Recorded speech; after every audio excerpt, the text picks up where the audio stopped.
Hello everyone, I have created the world's most straightforward, easiest toolset ever to be able to create games just like The Last of Us, Uncharted, and even a first-person shooter. It cannot get easier than this. If you just follow this short tutorial, you'll be able to make games just like the big boys in absolutely no time at all. The engine has three modes. One is survival. You're able to go prone and you can also do manual healing.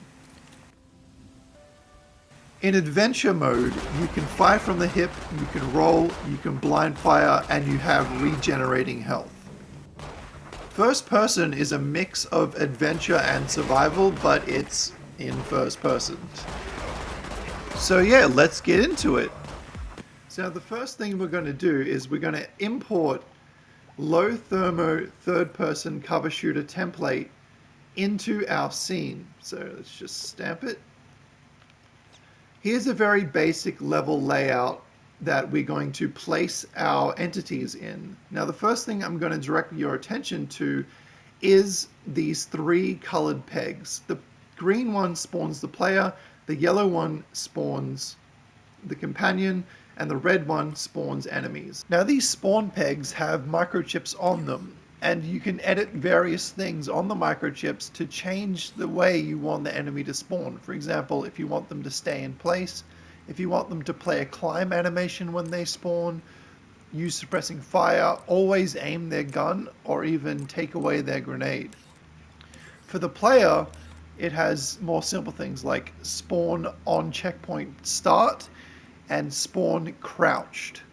So what we're going to do is we're going to clone these and we're going to place them inside this level where we want them to spawn. So our player and companion can be over at the start here, and these enemies I can place one here, one over here, doesn't really matter, and one here. Now when we play the scene, this is where our entities will spawn. So there's the enemies over there, player down there. So if we go into play mode, there it is. Now the next thing we need to do is place objects where they can take cover.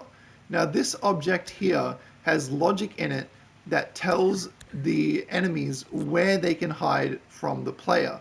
So if we clone these and place them around, so I'll just place a few of them. Da da da da da.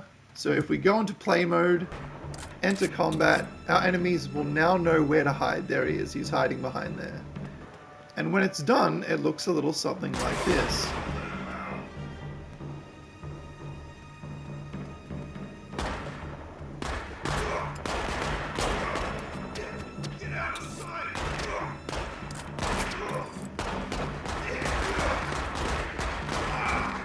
Now the next very important thing is creating checkpoints. What we need to do is search for and import the checkpoint variable logic. This is absolutely essential if you want to use this engine to make a game. So you place it somewhere where you can find it and you open up the microchip. Now these selectors are where we keep our checkpoints. It starts at checkpoint 0, and if we want another checkpoint, we copy it and place it into the next selector port, and so on and so on. We're just going to do 2 checkpoints for now. So we open up checkpoint 0, and this task spawns node.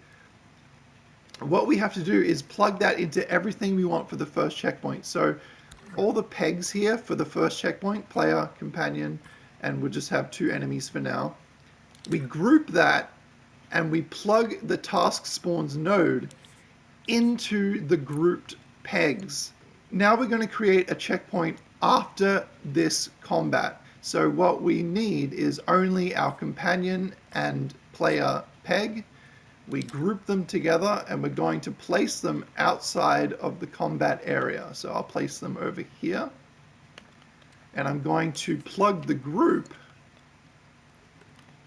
into the second checkpoint microchip task spawn. So we plug that in there. Now that we're in play mode, we're on checkpoint 0. If you hold R3 and press up or down, you can scroll through the checkpoint. So this is the checkpoint after the combat, and I'm pressing R3 and down, and this is the combat checkpoint. So these are our 2 checkpoints. Now, to be able to trigger the checkpoint naturally through gameplay, we go back into the checkpoint variable chip, and we go to our first checkpoint, checkpoint 0, and this zone is where you have to reach in order for the checkpoint to go from this one to this one. So we take the zone and we place it here. So as soon as the player reaches this zone, it will go to the next checkpoint. So if we go into the game here, we'll just avoid these enemies. They might hear me, but yeah, okay. Now all we got to do is climb up here.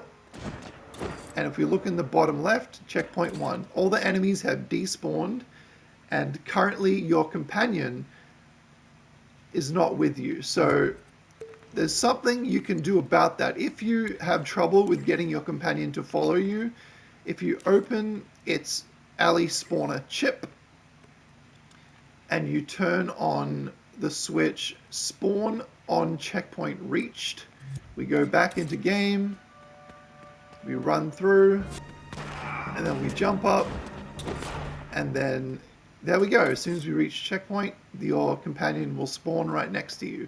You can put him up on the ledge so he doesn't pop in front of you, but yeah. Okay, if you want to completely end your level and go to the next scene, you can instead delete the next task wireless transmitter and plug the zone into this node here called next scene. Now when you enter the zone, it ends the game and triggers the next scene. To recap, you place your pegs, you group them, you plug them into the checkpoint,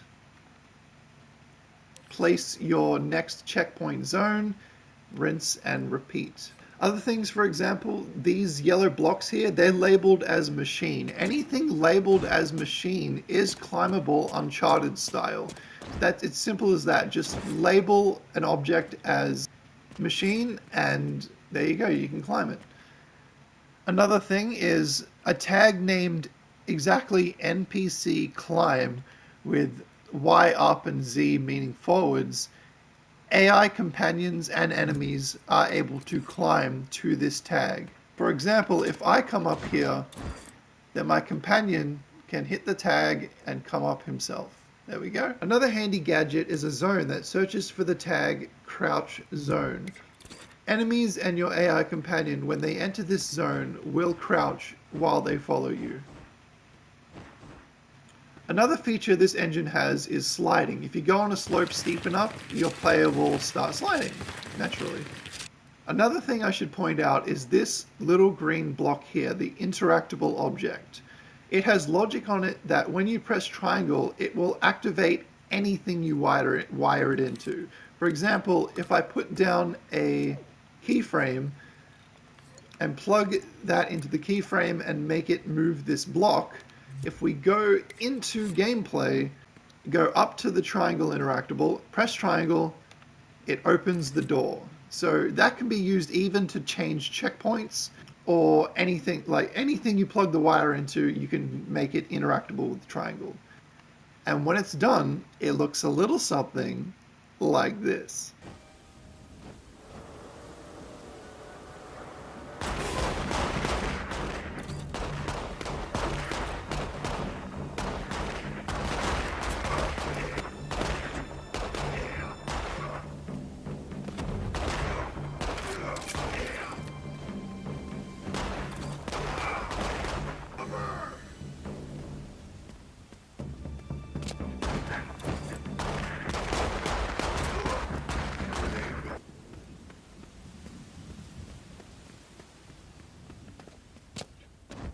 So yeah, that's how to use my super low thermo third-person shooter template. Mechanics have been simplified to make it a lot easier to put levels together, and you can do so much with it, and hopefully one person will try it out. Thank you. See ya.